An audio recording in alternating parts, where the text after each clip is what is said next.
जो छतों पे से जो ना खुशी से इस्तकबाल कर रहे हैं, मैं तमाम का शुक्रिया अदा करता हूँ। मैं वादा करता हूँ इंशाअल्लाह ताला मैं जद्दोजहद के साथ मंजिल इत्तेहादुल मुस्लिमीन सदर मोहतरम बैरिस्टर असद नदवी साहब ने एतमाद करते हुए मुझे टिकट दिया। मैं इंशाअल्लाह ताला उनके एतमाद पे पूरा उतरूँगा और आवाम की खिदमत करूँगा और जद्दोजहद करूँगा।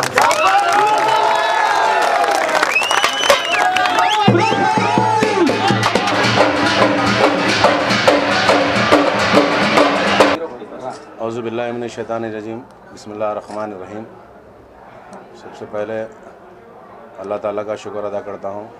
अल्लाह ताला उस काबिल बनाया आप सल्लल्लाहु अलैहि वसल्लम के सदक़े तुफ़ैल में बैरिस्टर असदुद्दीन ओवैसी का साहब का मैं शुक्रिया अदा करता हूँ। अकबरुद्दीन ओवैसी साहब का शुक्रिया अदा करता हूँ। माँ बाकी हमारे अहमद पाशा क़ादरी साहब मोहतमद उमूमी का भी मैं शुक्रगुज़ार हूँ कि मुझे इस काबिल समझ के मुझ पर एतमाद करके सदर मोहतरम ने उस डिवीज़न से शालीमार डिवीज़न से टिकट दिया। इंशाअल्लाह ताला मैं आवाम की खिदमत करूँगा।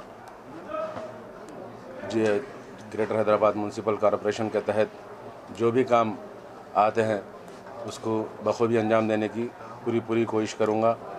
जब भी सदर मोहतरम का हुक्म होगा आधी रात को लब्बैक कहकर जमात की वफ़ादारी जमात की खिदमत करूँगा। शुक्रिया।